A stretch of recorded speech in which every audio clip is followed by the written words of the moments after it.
इनको पढ़ लिया है, अपन ने छत्रपतियों को पढ़ लिया है, मराठा साम्राज्य पढ़ रहे हैं, हमने छत्रपतियों को देखा। उसके बाद में हमने ये देखा कि यार कैसे पेशवाओं का उत्थान हो रहा है। अब हम किसको पढ़ रहे हैं? पेशवा।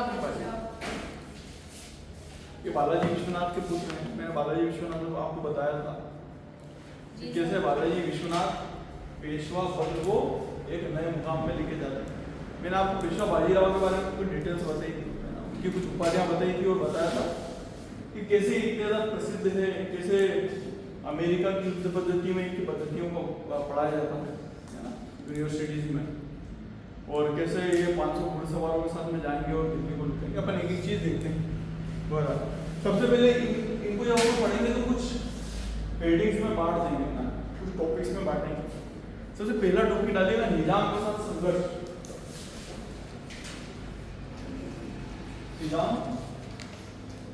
इनका निजाम के साथ में कैसे संघर्ष चला। देखो अगर भारत के मैप को देखोगे ना तो समझ में आएगा कि निजाम के साथ संघर्ष तो इनका निश्चित था।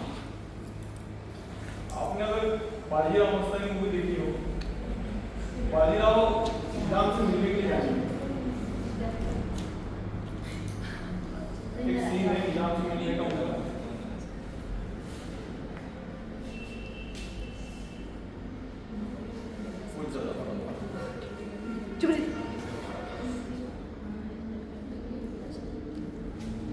उसको जैसा दिखता है ये दिल्ली है, यहाँ पे कोई बैठे हुए मुगल, ये जो क्षेत्र है वो किनका है? मराठा का। ये क्षेत्र किसका? दिल्ली का, मतलब ये पूरा क्षेत्र यहाँ पे कौन है? मराठा। और ये जो दक्षिण की ओर भूमि है इस साइड, वहां पे कौन बैठा हुआ? निजाम। निजाम की दिल्ली से बहुत अच्छी जंग थी, ये परिवार का है, उसकी दिल्ली से बहुत अच्छी जंग रही है। तो पारिवारिक रिश्ते भी है। दूसरी चीज क्या है कि दिल्ली का जो शासक है वो इसको एज ए वजीर मानता है, सिपह सालार मानता है। अगर कोई दिक्कत आएगी तो सारा काम को निपटाएगा मेरा, तो निजाम निपटाएगा। ठीक है, तो दो संघर्ष के कारण इसको अगर ये दिल्ली को परेशान करेंगे मराठा, सबकी निजाम किसमें आएगा? एक पड़ोसी की है निजाम, तो इसे मराठा तो लूटपाट करते ही हैं, चोर वसूल करना है ना, क्षेत्र का विस्तार करना। ऐसे में उनके पास में सबसे पहले जगह आएगी, उसको करेंगे, इसी को मारना, ये कोशिश पूरी करेंगे। आप लोगों ने बाजीराव मस्तानी मूवी देखी हो, बाजीराव निजाम से मिलने के लिए जाता है, अगर देखी होगी तो ध्यान में आएगा। नहीं हो एक बार उसका वीडियो देखना, बड़ा अच्छा है। निजाम से मिलने के लिए जाता है, निजाम को बेवकूफ़ बनाता है। मैंने 20,000 की 40,000 की सेना खड़ी कर रखी, अगर समझौता नहीं करोगे तो इस सेना से खत्म करूंगा, जबकि उसके पास में इतनी बड़ी सेना रहती भी नहीं, बस ऐसे बेवकूफ़ बना के आ जाता और समझौता करके आ जाएगा। बहरहाल एक लड़ाई है पालखेड़ा का युद्ध, जिसका पहला युद्ध हो रहा है पालखेड़ा का युद्ध हो रहा है 1748। पहला संघर्ष है पालखेड़ा के युद्ध के ऊपर।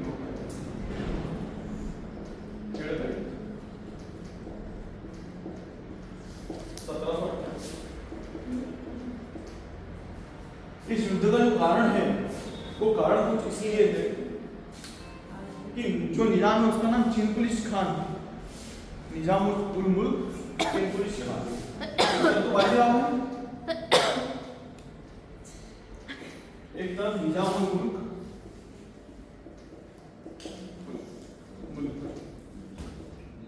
ये उपाधियां मुगलों ने दी इसको, लेकिन पूरे मुल्क के निजाम उल मुल्क चिनकुलिश खान, या किलिच खान।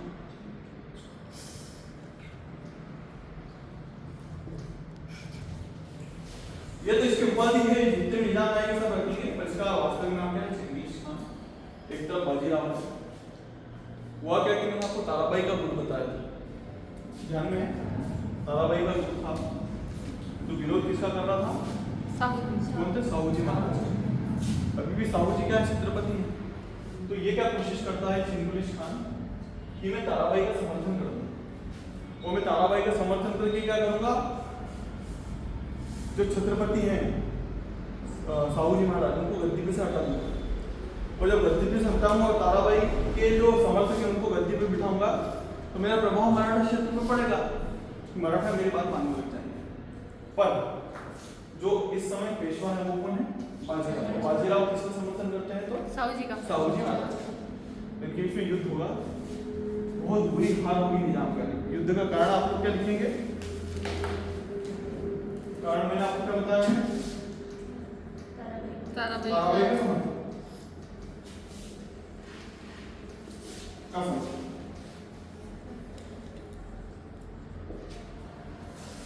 युद्ध का परिणाम क्या निकलेगा? तो बहुत बुरी हार होगी। किसकी? निजाम। बहुत बुरी तरीके से हारेगा निजाम। हारने के बाद में संधियां होगी। संधि में से एक पॉइंट ये रहेगा संधि के कि आप लोग कभी भी किसका समर्थन नहीं करोगे? ताराबाई का समर्थन नहीं करोगे। जो असली राजा है वो कौन है? साहू जी महाराज। और एक कभी भी युद्ध की अगर संधि लिखो कि किसी भी युद्ध में संधि के रूप में आए तो एक दूसरे के सैनिक वापस करते हैं, एक दूसरे के क्षेत्र वापस करते हैं। दो पॉइंट निश्चित है। अगर संधि हुई हो तो सैनिक भी वापस होंगे, क्षेत्र वापस होंगे। तो इसमें संधि के रूप में लिख सकते हो। फिर इतना इंपॉर्टेंट नहीं, बस क्रम जानते रहो। ये जानते रहो कि पालघर का युद्ध किसके बीच में हुआ था? निजाम और बाजीराव के बीच में। बाजीराव विजेत रहे थे, निजाम सिंह कुलिश खान हारा था। और कारण क्या था युद्ध का? ताराबाई का साथ। एक चीज समझ में, दूसरा युद्ध लिखना। एक यहाँ इस युद्ध के बाद में इनको एक और अधिकार मिल गया था हैदराबाद में चोट वसूल करने का। चाहो तो लिख सकते हो, मतलब मराठा बड़ी चीज है पर अपने एक डीपली काम का नहीं है, मैंने ढंग से पढ़ा। नेक्स्ट लिखिएगा भोपाल का युद्ध। अच्छा, इसकी संधि का नाम जरूर लिखना। ये जो संधि हो रही है ना, उस संधि का नाम है मूंगी शिवगांव की संधि। ये संधि लिखना जरूर। संधि में क्या हुआ वो नहीं छोड़ दो, पर संधि जरूर लिखना। संधि का नाम है मूंगी शिवगांव की संधि।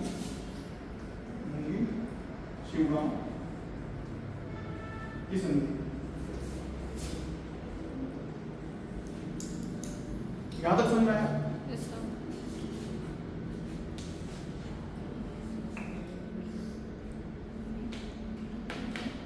अगला युद्ध हो रहा है भोपाल का युद्ध।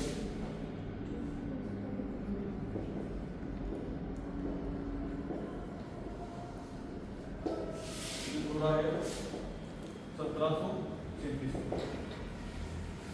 इस युद्ध का कुछ कारण है, कारणों को समझना, चीजें समझ आएगी कि क्यों युद्ध हो रहा है।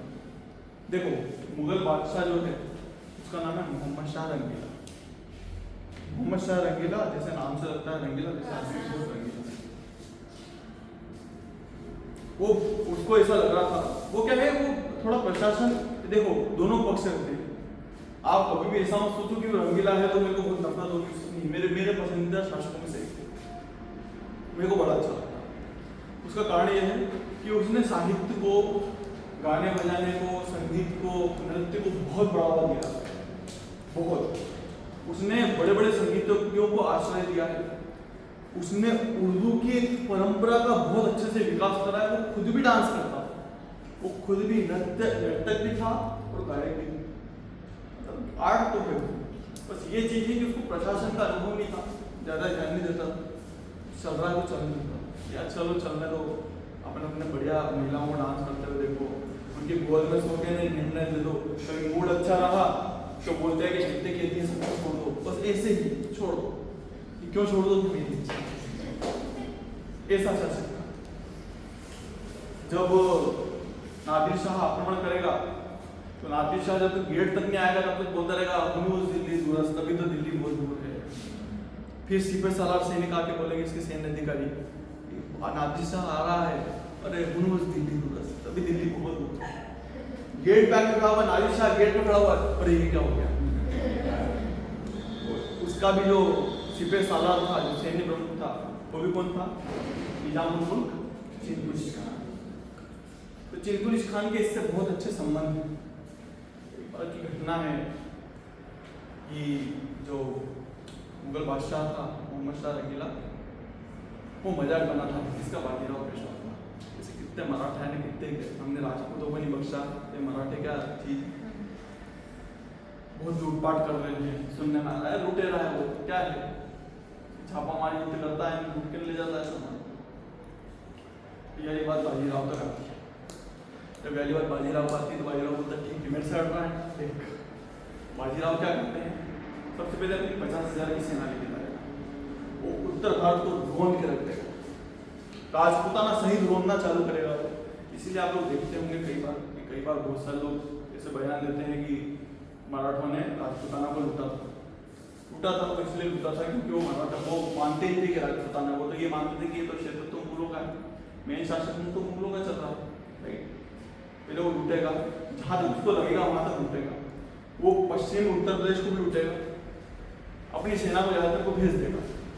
तो जो चिनकुलिश खान है जो आगे बढ़ रहा है विरोध करने के लिए, देखो चिनकुलिश खान का बैठा हुआ है यहाँ पर बैठा, मराठे यहाँ लूटने के लिए गए उत्तर में, चिनकुलिश खान पीछे पीछे आ रहा है क्योंकि इसको संदेश आया है किसका, मुगल बादशाह का, कि तू मेरा सेनापति क्या कर रहा है, यहाँ मैं खतरे में हूँ, यहाँ बाजीराव पेशवा 50,000 की सेना लेके पहुंच गया मेरे पास।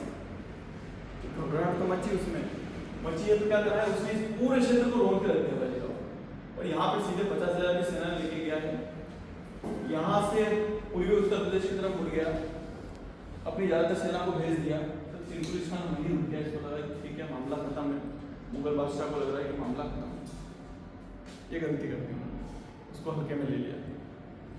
बाजीराव पेशवा अपनी सेना को भेज देगा, 500 घुड़सवार अपने साथ रखेगा, वो भी याद दिलाएगा कि कोई मेरे को बोल रहा था ना कि क्या चीज है, वो आएगा जो लाल किला है उसको घेरेगा, सिर्फ 500 घुड़सवार, और मुगलों के पास में उस समय लाखों की सेना थी अलग अलग, जिसका मेन जो सिपाही सालार था, हेड था, वो था चिनकुलिश खान।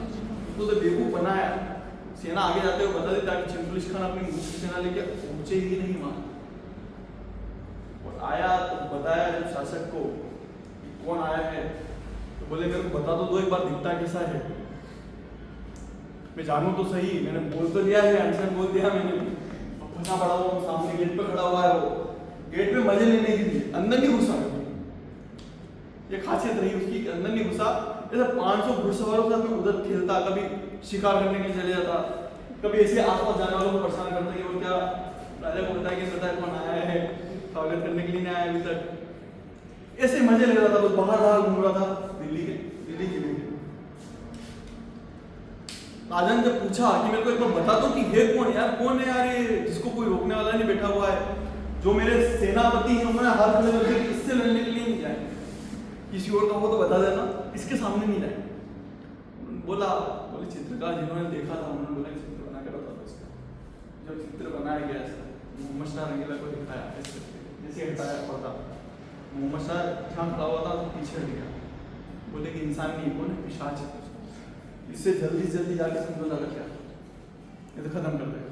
और चित्र देखने के बाद भग गया था मोहम्मद शाह रंगीला, और 3 दिन तक नहीं आया, जब तक वो पूछता बार बार कि वो गया कि नहीं गया, बाजीराव चला गया क्या, बोले कि नहीं गया, बोले मैं नहीं आऊंगा, घर नहीं आ रहा, छुप के रहा। कितने दिन, 3 दिन रहा, जब तक बाजीराव धमाले करता रहा ना, बाहर शिकार करता, घूमता, लूटपाट करता, बोले पैसा चाहिए मेरे देना, जाता लूटपाट करता। इसने जाते जाते मुगल बादशाह से बोले समझौता करना है, मुगल बादशाह बोले हाँ, सीधे बात नहीं करी, आ ही नहीं रहा था सामने, और उसके जो सिपाही सालार भेजे थे बातचीत करने, तो बोले मेरे को 2 चीजें चाहिए। मुगल बादशाह बोले क्या चाहिए, तो मुगल बादशाह को बोल के आओ मेरे को तो मालवा चाहिए, क्या चाहिए, तो मालवा चाहिए। दूसरा, जितनी भी भूमि पड़ती है गंगा और यमुना के बीच में, नर्मदा और यमुना के बीच में वो भूमि भी चाहिए। तो 2 बातें बोली हैं, 2 चीजें मांगी है, एक तरफ तो कौन है, मुगल बादशाह है, ये कौन है, बाजीराव, एक तरफ मुगल बादशाह मोहम्मद शाह रंगीला है,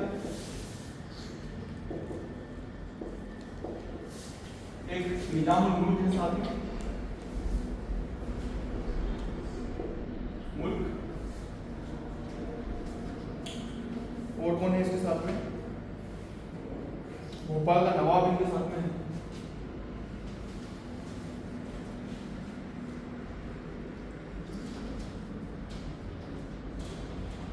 भोपाल का नवाब भी इनके साथ में,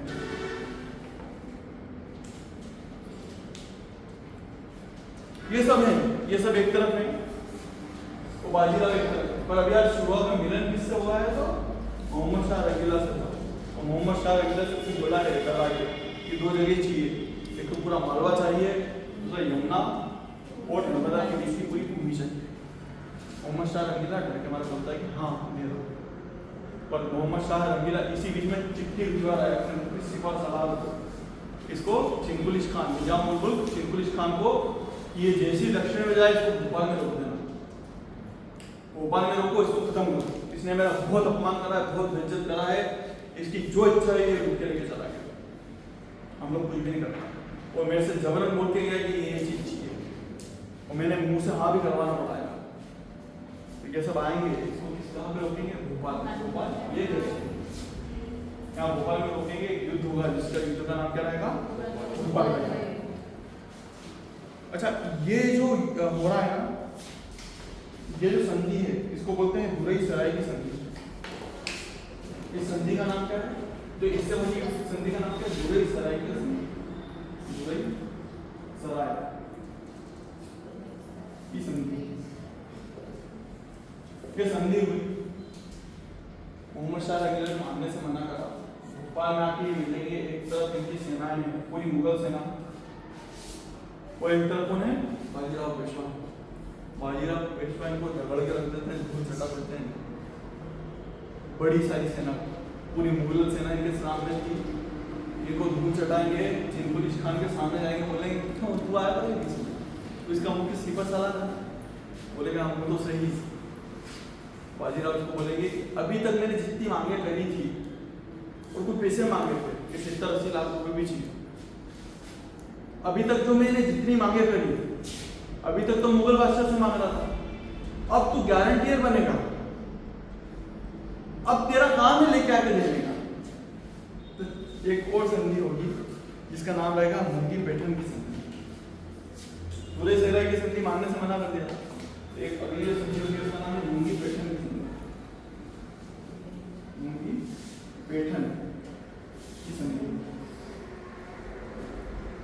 और इसमें जितनी भी मांगे हैं इसकी बाजीराव के पास सब मान ली गई।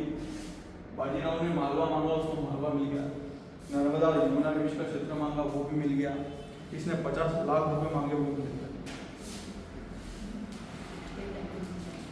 और ये जितनी चीजें मांगी है वो देने की गारंटी किसने दी है? फिर बोला बोले क्यों बन गया? तो ये क्या था? ये निजाम के साथ इसका संघर्ष। यहाँ तक समझ में आएगा? 2 संधियां हैं, 2 युद्ध, आगे बढ़, 3 संधियां सभी और 2 युद्ध, ये निजाम के साथ। अगला देखिएगा मालवा। मालवा में कैसे गदर मचा है, मिटाने के लिए क्या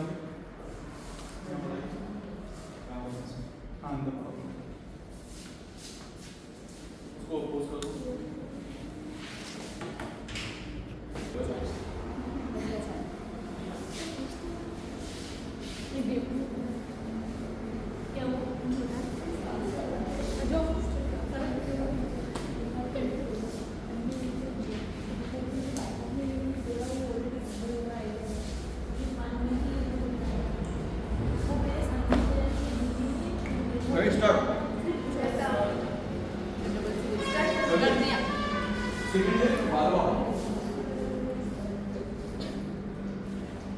मतलब बाजीराव का मालवा में कैसे संघर्ष हुआ?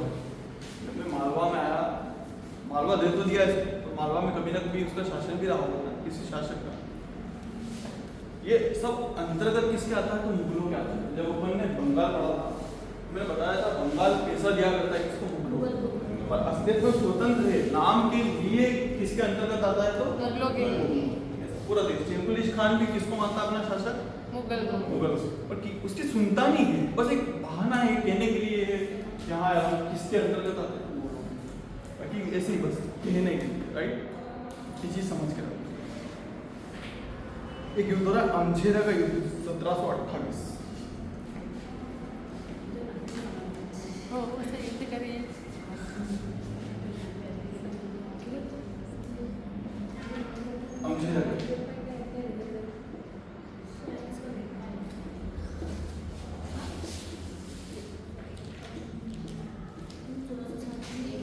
अमझेरा का युद्ध हो रहा है 1728।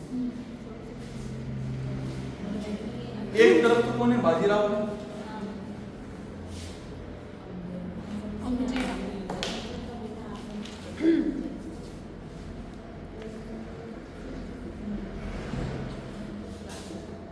वो इनका साथ दे रहे हैं पिलाजी गायकवाड़।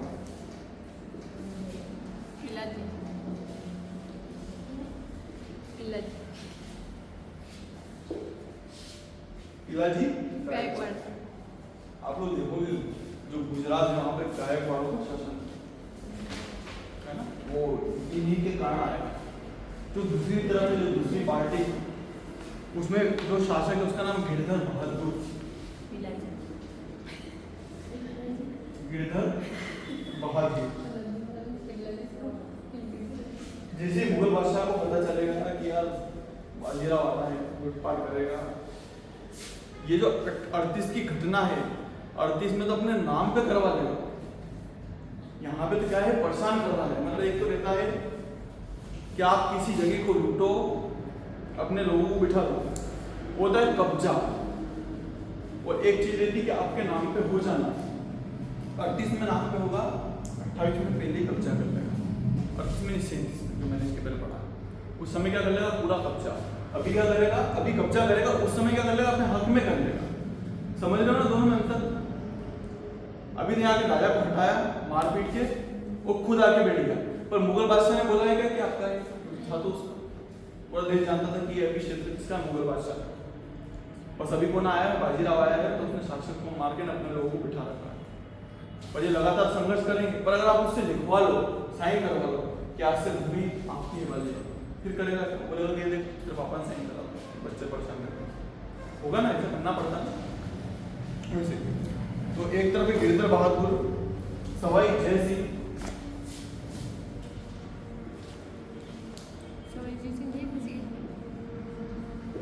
ये बहुत महान राजपूत शासक है सवाई जय सिंह। और एक और है मोहम्मद खां बंगश।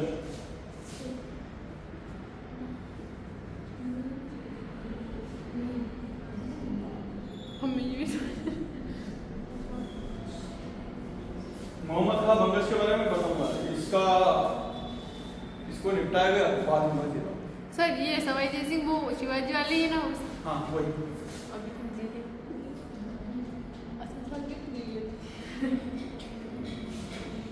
ये तीनों आ रहे हैं, सामने कौन है, बाजीराव है। इनके बीच में युद्ध होगा और किसकी विजय होगी, बाजीराव। इनको इकट्ठा हरा था, जितने दिखने में ऐसा हो जाएंगे। मोहम्मद खां बंगश को मारा भी जाएगा, अभी नहीं बता रहा। यहाँ तो कोई बात समझ। ये क्या हो गया, मालवा। अब नेक्स्ट लिखना बुंदेलखंड। बाजीराव के आंखों में ये व्यक्ति चढ़ गया है, वो नजरों में नहीं आता क्या, तू बहुत तेज चला था ना उस दिन, तो बस इनकी नजरों में कि बहुत ज्यादा तेज चला था जिस दिन ये मालवा में घुसा था। तो बदला लेगा, फिर लिखिएगा यही साल है 1728। क्षेत्र कौन सा, बुंदेलखंड।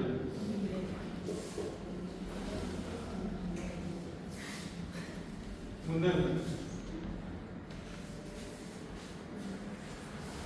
घटनाएं क्या घटती है देखिए।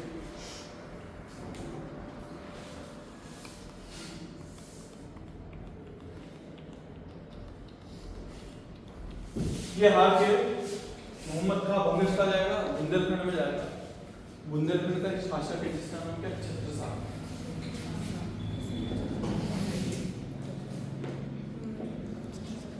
इसको शक्तिपुत्र छत्रसाल बोलते हैं। एक समय ये मुसलमानों की सेना में था, मुगलों की सेना में था। इसको भेजा था शिवाजी महाराज के खिलाफ, और ये जब शिवाजी महाराज से मिला तो शिवाजी महाराज को देख के, उनसे बातचीत करके इतना ज्यादा प्रभावित हुआ कि इसने बोला कि शिवाजी महाराज मेरे को आपकी तरफ से लड़ना है, मैं कोई धर्मियों की तरफ से लड़ रहा हूँ जो ना अपने धर्म को मानते हैं, ना इस राष्ट्र को मानते हैं, ना अपनी परंपराओं को मानते हैं, ना संस्कृति को मानते हैं। मैं क्यों लड़ूँ इनकी तरफ से, मेरे को तो आपकी तरफ से लड़ना। शिवाजी बोलते हैं कि आपको मेरी तरफ से लड़ने की जरूरत नहीं, आप राष्ट्र की तरफ से लड़ो। ये मेरा क्षेत्र है, मैं अपने क्षेत्र में लड़ लूंगा, पर आपके लोग आपके क्षेत्र में आपका इंतजार कर रहे होंगे। वहां आतताइयों से कौन बचाएगा, वहां की लड़कियों की रक्षा कौन करेगा, माँ गौ माता की रक्षा कौन करेगा। आपका फर्ज है कि आपके क्षेत्र में अपने लोगों को समझाओ कि इनके खिलाफ लड़ना है, बिहारियों के खिलाफ। तो शिवाजी महाराज की बात मान के शक्तिपुत्र छत्रसाल कहाँ जाएंगे? अपने क्षेत्र में जाएंगे, बुंदेलखंड। वो बुंदेलखंड में अपने राज्य की स्थापना करेंगे, बुंदेला साम्राज्य की स्थापना करेंगे। यही कौन? छत्रसाल। अब क्या हुआ? जब छत्रसाल ने स्थापना करी है, फिर व्यक्ति है मोहम्मद खान बंगश, कोई आक्रमण करेगा। मोहम्मद खान बंगश, ये बंगश वही मालवा है ना?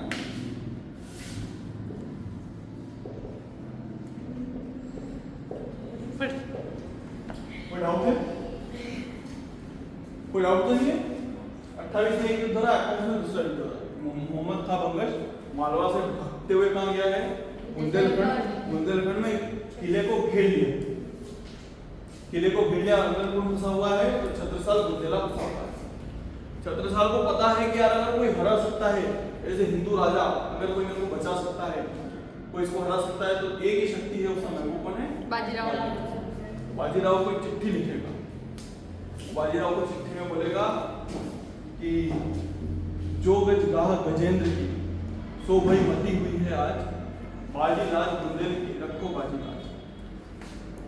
इसका मतलब होता है कि जो गजेंद्र की हालत हो गई थी, गजेंद्र एक कहानी है, मगर पकड़ लेता है, उसके सूंड को पकड़ लेता है, तो वो बहुत बहुत परेशान होता है, सारी कोशिशें करता है, फिर आखिरी में किसका नाम लेता है? हरि का नाम लेता है, तो भगवान विष्णु उसकी रक्षा करते हैं। ये कहानी उसी का हवाला देते हुए क्या बोल रहा है छत्रसाल कि जो गजगाह गजेंद्र की, जैसी गजेंद्र की हालत हो गई थी वही मेरी हालत है, जो गजगाह गजेंद्र की सो भई मती हो गई है, मेरी मती हुई आज, बाजीराव बुंदेल की रखो बाजी लाज, बाजीराव मेरी लाज रखने के लिए आ जाओ। यदि क्या होगा, मेरी जितनी औरतें सब क्या कर लेगी? जोहर कर लेगी, हम लोग तो लड़ेंगे। ये पूछता है अपने सैनिकों से कि शहीदी के समर्पण, तो इसके सारे सैनिक क्या बोलते हैं? समर्पण करने की चीज होती नहीं सकती। तो छत्रसाल बुंदेला किसको बुला रहा है? बाजीराव को बुला रहा है। बाजीराव अपनी सेना लेके आएगा, इस मोहम्मद खान बंगश की गर्दन काट देगा। भयंकर युद्ध होगा दोनों के बीच। मोहम्मद खान बंगश एक अफगानी है, उसको हराएगा। नॉर्मली राजा जाया करते थे, पर से घेर लेगा इसे मोहम्मद खान बंगश, और युद्ध भूमि में इस मोहम्मद खान बंगश की जान लेगा। कौन? बाजीराव पेशवा। फिर बाजीराव पेशवा को छत्रसाल बुंदेला खुश होगा, एक तो अपनी बेटी ब्याह देगा इनसे, यार आपके जैसा महान शासक है तो मेरी बेटी के लिए योग्य है। राजाओं के लिए बहुत आम चीज है, यार अगर कोई स्त्री से संबंध बनाने हो, ज्यादा अच्छे से बनाने हो तो क्या करते हैं? शादी कर लेते हैं, कोई चलता नहीं है रिश्ता, तो एक तो क्या कर रहे हैं? शादी कर रहे हैं, विवाह। इससे नाम क्या है उसका? मस्तानी। इनकी एक मुस्लिम पत्नी थी, उसकी बेटी है मस्तानी, इससे विवाह करवा दिया। दूसरा क्षेत्र है, वो क्षेत्र भी दे रहे हैं, जैसे कालपी, सागर, हृदयनगर, झांसी। कालपी, सागर, हृदयनगर और झांसी। नाम सुना है? सागर का नाम सुना होगा, कालपी का नाम सुना होगा, हृदयनगर पता नहीं, झांसी का नाम सुना होगा। इन सबको क्या कर रहा है? वो गिफ्ट दे रहा है। किसको? बाजीराव। बाजीराव। कौन दे रहा है? छत्रसाल। अपनी बेटी भी गई है, तो क्या कर रहा है? कालपी, सागर, हृदयनगर और झांसी भी दिया। इसके अलावा एक चिट्ठी भेजेगा, और चिट्ठी में बोलेगा कि जग में भय दो ही ब्राह्मण, परशु बाजीराव एक ढाई राजपूतियन के, एक ढाई तुर्का। मतलब दुनिया में तो बस दो ही ब्राह्मण है बाजीराव, एक आप हो, एक भगवान परशुराम है। परशुराम ने राजपूतों को खत्म करा था 21 बार, और आपने किसको खत्म करा है? मुसलमान। ऐसा तारीफ करेंगे। समझ में आया? कोई डाउट तो नहीं बेटा? तीनों चीज समझ में आई? इलाम से संघर्ष समझ में आया, मालवा से आया और बुंदेलखंड। आगे बढ़े।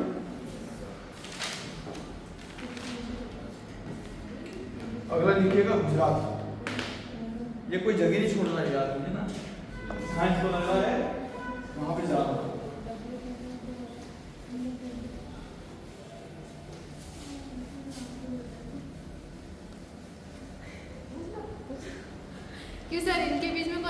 हुआ था ये मोहम्मद खां बंकश और बाजीराव के बीच में? ये बुंदेलखंड है, तो बुंदेलखंड का ये लिख सकते हैं, कुछ प्रॉपर जगह थी, उस बुंदेलखंड का किला घेर रखा था। बुंदेलखंड का जो किला घेर रखा वो बुंदेलखंड का युद्ध बोलोगे यार उसको, और तो क्या बोलोगे? ऐसे कोई पर्टिकुलर नाम नहीं मिलता, जैसे हल्दी घाटी है ना, तो हल्दी घाटी लगता इंपॉर्टेंट होगा उसी लिखा हुआ रहेगा तो बता दूंगा। बस इतना था कि उसने किले को घेर लिया था, मतलब अगर ये नहीं आता बचाने के लिए तो उसका परिवार भी खत्म होना तय था, वहाँ के औरतें भी जलना तय थी और इसकी भी सत्ता खत्म होना तय थी। नेक्स्ट लिखिएगा गुजरात।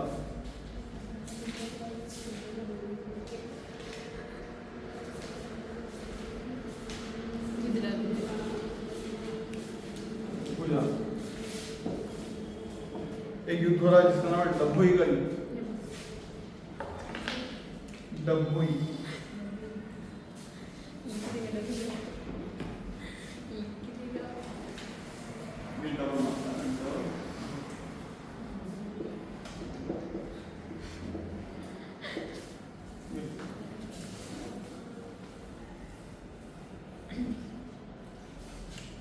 क्या होता है कि मराठों में एक त्र्यंबक राव था। त्र्यंबक राव ने क्या करा, निजाम के साथ मिल गए, तो बाजीराव ने त्र्यंबक राव को भेजा था क्या गुजरात को संभालना, और उनकी कहीं ना कहीं नजरें किसकी उन्होंने मन करा होगा कि अपने शासक ही क्यों ना बन जाए गुजरात को, तो उन्होंने निजाम से हेल्प मांगी। क्या नाम था? त्र्यंबक राव। और किससे हेल्प मांग रहे हैं? निजाम से हेल्प मांग रहे हैं। तो बाजीराव किसको भेज रहा है? पिलाजी गायकवाड़। मैंने बताया पिलाजी गायकवाड़ कौन है? मारवाड़ वाला है। तो दो तरफ है, एक तरफ कौन है? त्र्यंबक राव।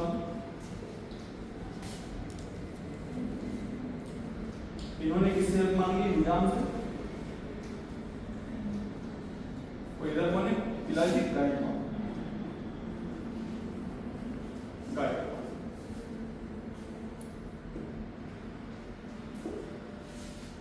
इसमें कौन जीतेंगे? पिलाजी गायकवाड़ जीतेंगे। वो बाजीराव को गुजरात सौंप ही देगा कि आज से गुजरात का शासन कौन करेगा? पिलाजी गायकवाड़। मेरे को मत कराओ, मेरी इच्छा है। फिर मैंने एक सन बताया था दिल्ली।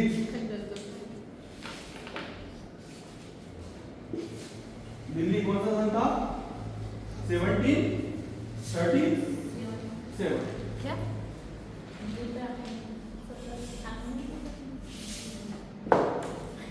अपन अलग अलग जगह लिख रहे हैं ना बाजीराव के अभियान। तो सबसे पहले अपन ने क्या देखा? अपन ने निजाम से संघर्ष देखा। फिर अपन ने क्या देखा? अपन ने मालवा देखा। फिर अपन ने क्या देखा? गुजरात देखा। इस बीच में अपन ने बुंदेलखंड भी देखा। अपन क्या देख रहे हैं? दिल्ली। और दिल्ली में सन क्या है? 1733। और 1733 में मैंने आपको पूरी घटना सुना। 1733 में 500 घुड़सवारों के साथ जाएगा, लूटपाट करेगा, तो क्या मांग के लिए आएगा? मालवा और यमुना। एक थोड़ा सा इस चीज को करेक्ट करना, या तो यमुना है या चंबल है ना। एक बुक में मैंने यमुना पढ़ा है और एक बुक में चंबल पढ़ा है। मेरे को चंबल ज्यादा करेक्ट लगता है यमुना की जगह, क्योंकि अगर यमुना को लेओगे तो दिल्ली उसके अंदर आ जाएगी, और चंबल को लेओगे तो वो जगह ठीक लगेगी आपसे। चंबल में मालवा है ना, तो हो सकता है कि यमुना और चंबल के बीच का पूरा क्षेत्र मांग लिया उसने। एक प्रकार से मालवा का क्षेत्र मांगा है, और यमुना के और चंबल, इसके अलावा भी अगर कुछ बच रहा होगा तो वो क्षेत्र मांग लिया है। ये चीज आ रही है। जैसे नीमच है, तो नीमच नहीं आता है हमारा, उत्तरी मैदान में आता है, पर फिर भी वो चंबल और यमुना के बीच में जरूर आता है। ऐसे में इसने ये दो क्षेत्र मांगे, उसको करेक्ट कर देना एक बार, ठीक है। एक और संघर्ष ये पढ़ा दिया है मैंने, दिल्ली वाला कैसे मैटर हुआ था। एक और लिखना, पुर्तगाली।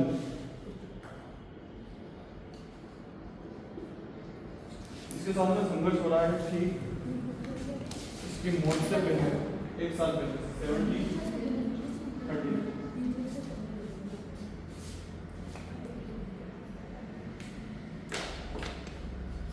भारत में विदेशी शक्ति को, मतलब यूरोपियन शक्ति को अगर सबसे बड़ी हार देखने का मौका मिला, हार का मुंह देखना पड़ा और बहुत बुरी हार देखने को मिली है, तो किसके समय देखने को मिली है? बाजीराव ने अपनी जल सेना से पूरी सेना नष्ट कर दी थी। किसकी? कब? 1739। सिद्धि भी इनके साथ में ही थे, इनके समर्थन में थे। सिद्धि व्यापारी होते हैं जहाजों से करने वाले, वो पुर्तगालियों में मिलके, क्योंकि हमारे लिया करते थे पुर्तगाली में लूटपाट करते हैं। अंग्रेजों के टाइम में लूटपाट का काम था इनका, वैसे इस समय भी हमारे करते थे। इनका पाला दूसरे गलत लोगों से पड़ गया था। इस समय शासन कौन कर रहा था? बाजीराव। बाजीराव ने इसको भी सबक सिखाया, और सबक सिखाने में जो व्यक्ति थे उनका नाम था चिमनाजी अप्पा।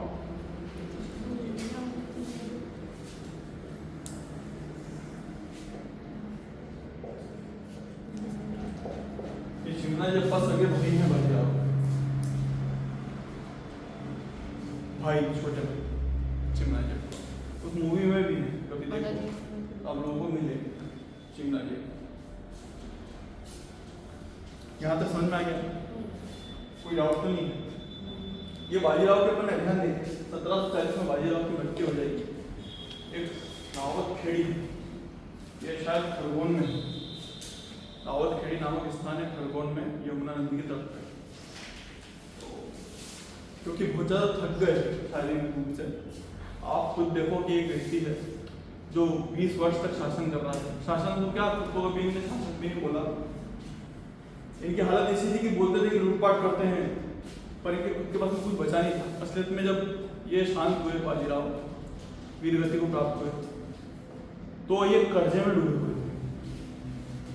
और ये कई बार जो पुजारी थे वहाँ के, उनसे कर्जा लिया करते थे, और उनको चिट्ठियाँ भी लिखा करते थे। उनको बोलते थे कि मैं जो कर्जा ले रहा हूँ वो असल में आपके काम के लिए ही तो ले रहा हूँ। मैं सेना बढ़ाऊंगा, हिंदू राष्ट्र की स्थापना करूंगा, तो ये आपके ही लिए तो है। वो भी उनको मैं बोलते थे कि ठीक है यार, बाद में बोलूंगा। आखिरी तक भी, जिसको आप लुटेरा बोल रहे हो, बता रहे हो क्या दिए राजपुताना को नहीं, क्षेत्रों को लूटा, तो आखिरी तक काय में रहा?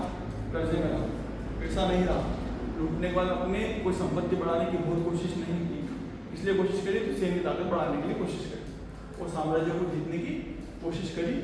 इसलिए इनका बहुत ज्यादा सम्मान पेशवा बाजीराव। अपन देखा ना, ग्रांड डफ का बोल रहा है कि हमेशा काय में जिया तो खेमों में जिया, साथियों के साथ खेमों में मर गया जरूर। अगर किसी को पास पैसा आएगा तो ऐश करना चाहिए। मोहम्मद शाह रंगीला को देखो ना, वो ऐश कर रहा है, और ये आदमी घोड़े पे बैठे बैठे खाना खा रहा है। ऐसे पैसे किस काम? 20 साल रहा, 41 युद्ध लड़े, इतने घाव हो गए कि सामने वाले इसको पिशाच होगा, उन्हें क्या, इससे कौन लड़ेगा? कोई खाने के लिए कोई विशेष तरीके नहीं कि हाँ 56 भोग बन रहे, कुछ नहीं, ऐसे ही मिलता, कुछ नहीं, उठा के खाना चालू कर देते। एक हम संघ के कार्यक्रम में गए थे, तो हमको बाजीराव की पद्धति से खाना बताया। तो उस दिन हम लोगों ने ऐसे खाया था कि हम लोगों ने उस दिन कोई थाली नहीं दी हमको, कुछ भी नहीं, एक हाथ में खाना रखना है, उसी हाथ से खाना खाना है, दूसरे हाथ का उपयोग नहीं। क्योंकि बाजीराव के एक हाथ में तो लगाम रहती थी घोड़े की, तो ये तुम्हारे हाथ में घोड़े की लगाम है, अब एक हाथ है, कैसे खाना है तुम्हें? एक हाथ में कोई थाली नहीं, कुछ भी नहीं, नीचे रखना नहीं, खड़े खड़े खाना है। खाया ना हमने, वो गुड़ लिया था मैंने, रोटी दी थी, वैसे उसको बना के तरीके नहीं। ऐसे महान शासक है, अति युद्ध लड़ा, बहुत सारी तकलीफें, उस पर ध्यान नहीं दिया, और 41 युद्ध जीतने वाले ऐसा शासक है जो एक युद्ध भी नहीं हारा। 20 साल में 41 युद्ध लड़े, 41 के 41 जीते, और 1740 में क्या हो गया? पर अपनी मृत्यु से पहले एक बहुत बड़ा काम करते हैं, मराठा संघ की स्थापना करते हैं। तो नेक्स्ट टॉपिक आ जाएगा मराठा संघ।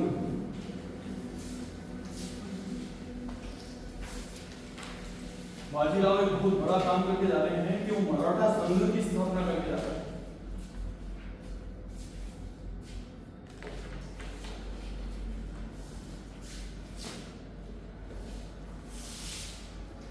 मराठा संघ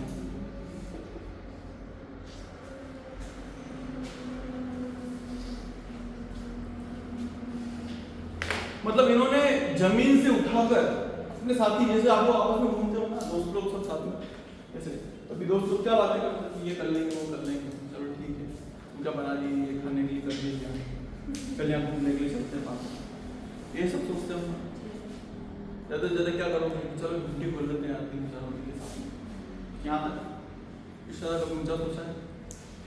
ये लोग सोचते थे, जो इनके साथी थे, जो इनको देख के बड़े हुए थे, वो लोग प्लानिंग करते थे कि पूरे भारत को अखंड कैसे बनाएंगे, कब्जे कैसे करेंगे। इनके जो साथी हैं, इनके साथ में बड़े हुए हैं, जो उम्र में इनसे कुछ बड़े भी हैं, और इनके साथ में रह के वो संगति का ऐसा असर पड़ा कि ये लोग मराठा परिसंघ की स्थापना करेंगे। इनके जो साथी हैं वो अपने अपने रियासतों की स्थापना करेंगे। वो रियासतें इतनी ज़्यादा ताकतवर हो जाएगी कि वो जो मुगल बादशाह है उसको संरक्षण देना तक चालू करेगी। मतलब मुगल बादशाह किसके संरक्षण में देता है, हमारा। हम तय करते हैं कि मुगलों के साथ में क्या होगा, इतना ताकतवर है। अपन उनके नाम लिखते हैं। इंदौर में कौन है, आप लोग कुछ नाम तो जानते भी हैं, जैसे इंदौर में कौन है, होलकर। नाम सुना है होलकर? नाम बताओ मेरे को एक आध। अहिल्याबाई होलकर। अहिल्याबाई होलकर वो इसी परिवार की है। यशवंतराव होलकर, ये वो जो अस्पताल बना हुआ है वो इन्होंने बनवाया है। अहिल्याबाई होलकर ने इतने बड़े बड़े मंदिर, काशी का मंदिर का निर्माण इन्होंने करा टूटने के बाद में। जो घाट हैं वो सब इन्होंने बनवाए हैं। तो सोचो ये स्थापना करने वाले कौन है, बाजीराव पेशवा। इनको उठाने वाले कौन है, बाजीराव पेशवा। होलकर, इनकी राजधानी क्या है, इंदौर। राजधानी की थी होलकर, और इनके जो स्थापना करता है उनका नाम क्या है, होलकर, बल्लाराव होलकर।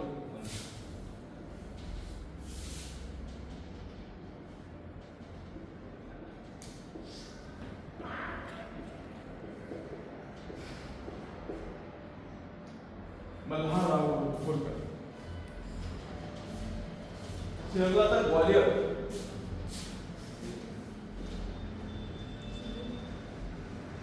इसके शासक कौन है, सिंधिया।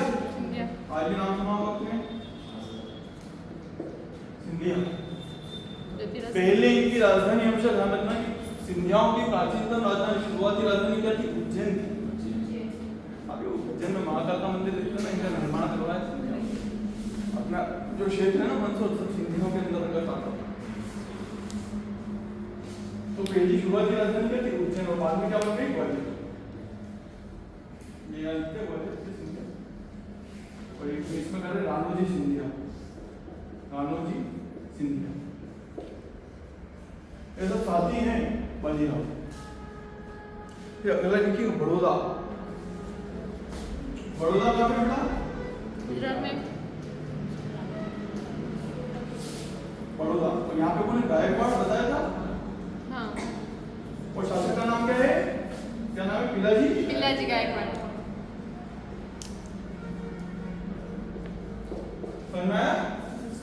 वही योद्धा जो इनके साथ में लड़ते थे, ये वही लोग हैं।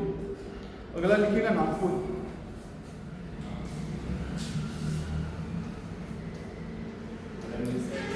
क्या, नागपुर फडणवीस भोसले। मैंने आप लोगों को बताया था, याद है, रघुजी भोसले कहाँ गए थे, बंगाल। बंगाल गए थे, उड़ीसा मांग लिया था। हाँ, उड़ीसा से चोट लिए थे हमारे, तो वही रघुजी भोसले।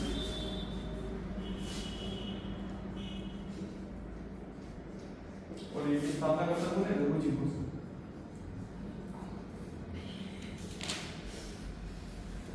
ये रघुजी अभी तो दिल्ली भी जाएंगे, दिल्ली में जाएंगे और मुगल बादशाह को बोलेंगे कि आज से किसकी संरक्षण में जाएगा, हमारे। इतने ताकतवर हो जाएंगे मराठा, वो तय करेंगे कि दिल्ली की गद्दी पे कौन बैठेगा। उनके एक इशारे पे दिल्ली के शासक को उठा के बाहर फेंक दिया जाता। असलियत में शासन कितना चल रहा था देश में, मराठा। यहाँ तक आप लोगों को समझना है। और कुछ कमियां आएंगी, शासन आएगा तो कुछ कमियां आएंगी, तो कमियां देखेंगे। जैसे अति उतावले हुए थे, अपनी युद्ध पद्धति छोड़ दी थी, है ना। अति आत्मविश्वास आ गया था, क्या उनको तो किसी की जरूरत ही नहीं है। उसका परिणाम आगे भुगतेंगे। बहरहाल थके तो नहीं हो, पानी भी क्या आना है, ग्लूकोज को पानी भी क्या, फिर अपन को आगे कंटिन्यू करें।